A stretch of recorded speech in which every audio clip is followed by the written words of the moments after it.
Les amis, on se retrouve pour le bilan de la semaine au niveau des marchés boursiers et du marché de la crypto. Alors on est sur une semaine qui est clairement agitée, c'est le moins qu'on puisse dire, donc on est parti de suite parce qu'il y a pas mal d'actualités. On commence en premier lieu par le VIX qui est l'indice de volatilité. Alors on peut voir que ça commence à monter. Bon, on est encore loin de la crise de mars 2020 ou de 2008, mais petit à petit le VIX monte et au cours des 30 derniers jours, on peut voir que même sur la dernière semaine, on a été à plus de 30, 34, 32, 29, 32, donc on a dépassé les 30 en moyenne sur la dernière semaine. Ensuite, on passe aux indices, notamment au S&P 500. Alors le S&P 500 continue sa baisse depuis son plus haut et au cours de ces 7 derniers jours, parce que je tourne cette vidéo le dimanche 19 juin, on va regarder il a perdu combien. Alors on va se mettre sur le 12 juin plutôt, voilà juste là.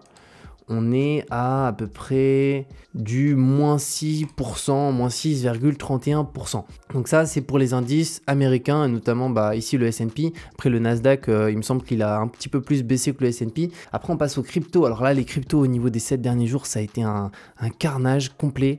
Donc les cryptos, au cours des 7 derniers jours juste ici, le Bitcoin, moins 30%, l'Ethereum, moins 30%.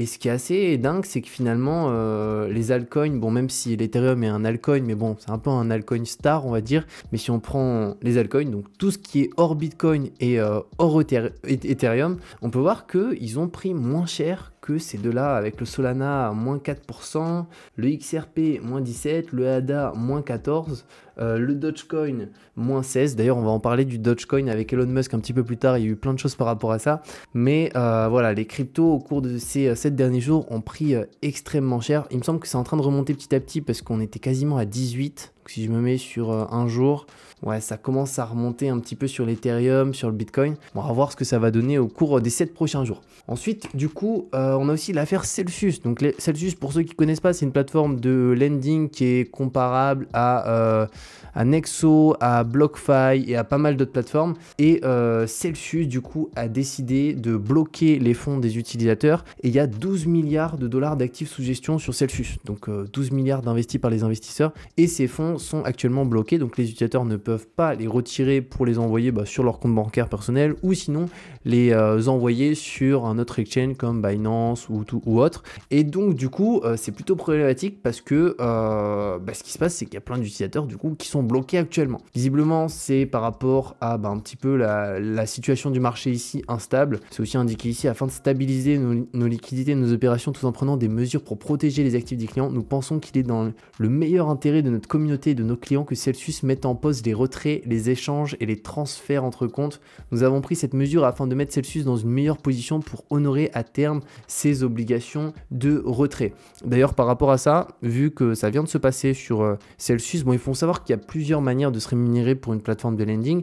Ils ont la première manière, c'est à travers les prêts, mais c'est pas réellement le plus rentable pour une plateforme de lending. Par contre, ce qui va être intéressant, c'est que eux, ils vont proposer, comme toute plateforme de lending, des rendements, imaginons 8% par an, et en réalité, eux, ils vont pas faire travailler cet argent à 8% réellement. Ils vont l'investir sur différents protocoles et l'idée, c'est d'avoir un rendement qui est bien supérieur. Mais par contre, il y a un risque, notamment lorsque le marché baisse comme ça, il y a un risque et actuellement, on peut voir que du coup, pour éviter tout souci, ils ont bloqué les fonds des utilisateurs. Alors j'espère que ça va se libérer au cours des prochaines semaines, des prochains mois, mais c'est pas du tout une bonne nouvelle. Et par rapport à ça, du coup, moi j'ai retiré mes fonds de Nexo. Bon, il me reste, il me semble, 300 ou 400 $ dessus. Même si on va voir un petit peu après que Nexo, visiblement, il n'y a aucun souci à ce niveau-là, mais on sait jamais. Ça peut aller très très vite, notamment si on a vraiment un marché qui commence à encore plus baisser sur les cryptos et que du coup tout le monde souhaite retirer ses liquidités, il peut y avoir un souci, un blocage, parce que encore une fois,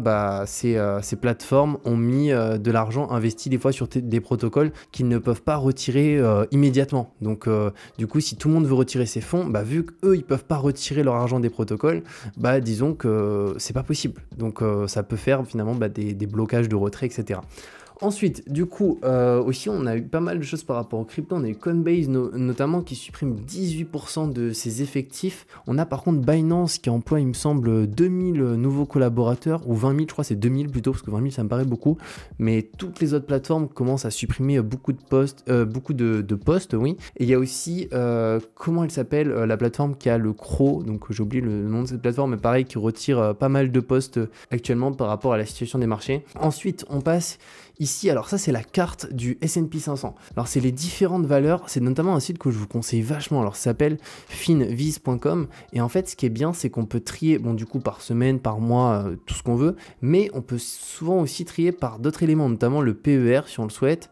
On a plein de choses, le rendement du dividende, donc imaginons si on souhaite, alors moi j'investis pas sur des actions à dividende, mais si quelqu'un souhaite investir sur des actions à dividendes, c'est assez intéressant, c'est qu'ici on peut analyser le rendement des actions à dividendes. On peut voir que Apple, on est à 0,70% et on peut regarder les différentes actions, quels sont les dividendes versés. Et si on se met juste, moi sur les 6 derniers mois, c'était là où on était, on peut voir du coup que les actions individuelles, sur le S&P, il n'y en a pas beaucoup sur les 6 derniers mois, donc à peu près depuis le début de l'année, qui montent et les très grosses valeurs baissent pas mal, mais on a quand même certaines actions qui arrivent à sortir du lot avec du plus 40, du plus 27, du plus 31. Là, on est dans l'énergie, on peut le voir parce que c'est trié par secteur.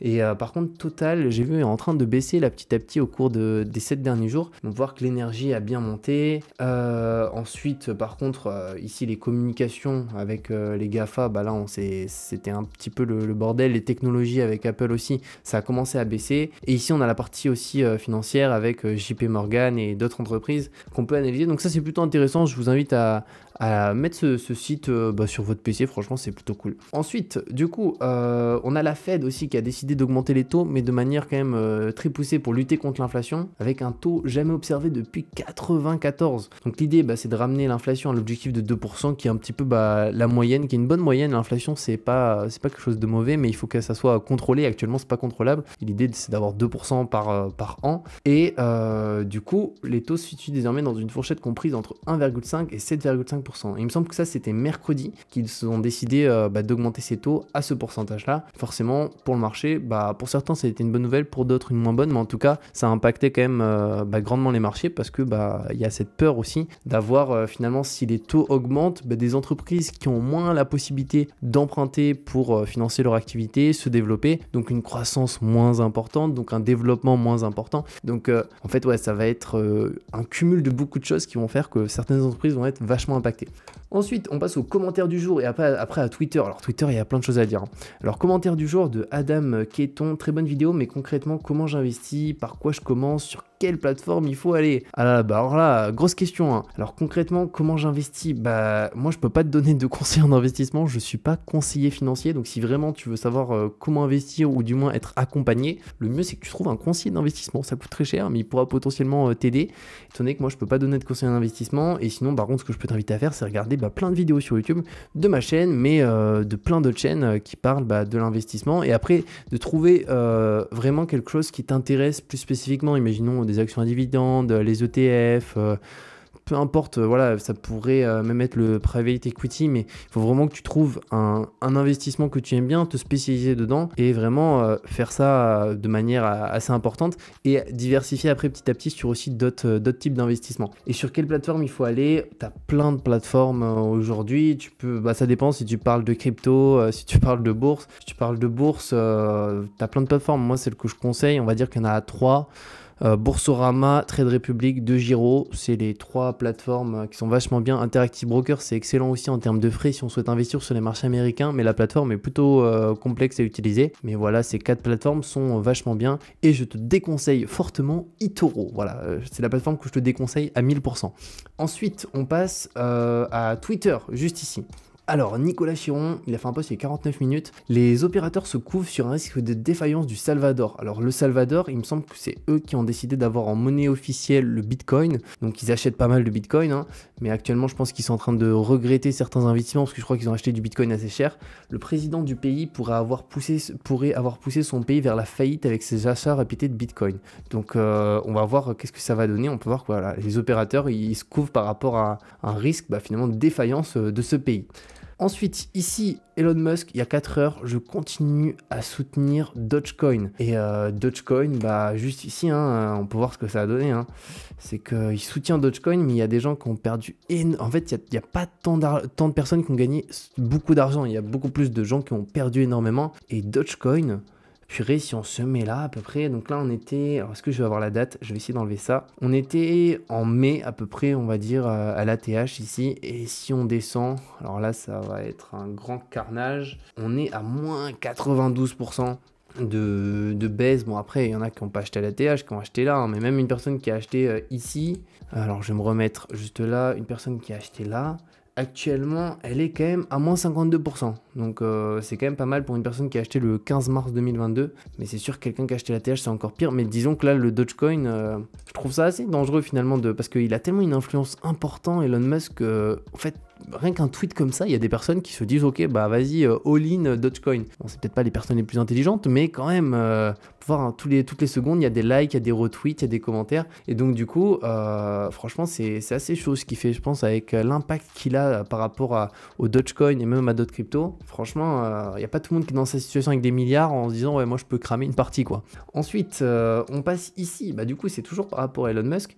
Il y a eu des plaintes par rapport notamment au Dogecoin. Il y a plein de gens qui se sont lancés à acheter du Dogecoin. Après, bah lui, il n'est pas conseiller financier. Hein. Je ne crois pas qu'il a dit dans des tweets d'acheter du Dogecoin. En tout cas, n'hésitez pas à me dire si je me trompe, mais j'imagine qu'il a il a influencé énormément les gens en parlant du Dogecoin, mais je pense pas qu'il ait donné de conseil en investissement en disant ouais, ça va monter à tel prix. Les plaintes d'investisseurs s'estimant floués par les promesses des devises virtuelles se multiplient actuellement aux États-Unis. Un investisseur ayant perdu de l'argent en pariant sur le Dogecoin, une crypto-monnaie à l'origine parodique gonflée notamment par l'intérêt d'Elon Musk, a déposé jeudi une plainte réclamant 258 milliards de dollars aux multimilliardaires et à ses entreprises Tesla et SpaceX. C'est marrant parce que 258 milliards, bah finalement c'est assez proche de la fortune d'Elon Musk. Elon Musk, je crois que il a perdu beaucoup, hein, mais il me semble que maintenant il est juste à peine au-dessus des 200 milliards. Il y avait un moment, il était même un petit peu au-dessus, j'imagine, des 250 milliards. Donc ça, voilà, à voir ce que ça va donner, mais je trouve ça assez dangereux, ces tweets comme ça. Je continue à soutenir Dogecoin parce que ça pousse certaines personnes à se lancer à 100% là-dedans sans savoir réellement ce qu'il y a derrière le Dogecoin, puisqu'au final, il n'y a pas grand-chose. Ensuite, on passe ici, du coup, Nexo qui propose de racheter chez Celsius. Alors, c'était le 13 juin. Après, j'imagine qu'ils proposaient de racheter Celsius, mais l'idée, c'est aussi de faire beaucoup de communication hein, pour que des gens rejoignent plus Nexo. J'ai vu aussi qu'ils ont augmenté leur garantie. Avant, il y avait une garantie de 375 millions et ils l'ont doublé. Maintenant, c'est 750 millions. Mais malgré ça, comme je vous ai dit, moi, je préfère me retirer, attendre que le marché reprend petit à petit. Après, ce qui est bien aussi, c'est que quand le marché comme ça se casse la gueule, on peut voir les acteurs solides qui arrivent à tenir avec des grosses baisses de marché et les acteurs qui sont pas solides, même si ça risque de faire perdre de l'argent à beaucoup de personnes qui sont investies sur des acteurs qui clairement n'ont pas réussi à tenir durant une crise. Donc visiblement, ils proposent de racheter Celsius. Je suis pas sûr que ça va avoir lieu, mais en tout cas, ils ont fait un communiqué par rapport à ça. Et ensuite, on finit par ça. Oh là là, comme vous le savez, là c'est la canicule actuellement. C'est un carnage la chaleur. Je sais pas si chez vous c'est pareil, mais ici, moi, en Aquitaine, c'est un enfer. Et on peut voir aucun quota, aucune limite. Un parc aquatique familial devenu un stade de foot, Aqua Boulevard. Et c'est vraiment le bordel, quoi. Donc on peut regarder, là, c'est abusé, hein. Je sais pas, ils sont combien au sein de ce stade de foot, mais de ce stade de foot, je dis que c'est un stade de foot, c'est pas un stade de foot, c'est une piscine. Ouais, on peut voir que là, les personnes en ont marre, il fait trop chaud. Bon, après, j'espère que les amis, ça ira mieux d'ici quelques semaines. Logiquement, ça devrait le faire, mais c'est vraiment blindé de chez blindé. Donc voilà les amis pour ce bilan finalement de l'actualité au niveau des marchés boursiers et du marché de la crypto. On l'a vu, hein, on est sur une semaine assez mouvementée, tant au niveau du marché boursier, aussi du marché de la crypto. La crypto, cette semaine, ça a été assez délicat. On va voir ce que ça va donner de toute façon au cours de cette semaine qui arrive, dès ce lundi. Et de toute manière, on se retrouve dans 3 jours pour une nouvelle vidéo et dans une semaine pour le bilan de la semaine qui va passer. Donc je vous dis à très bientôt, prenez soin de vous les amis et ciao!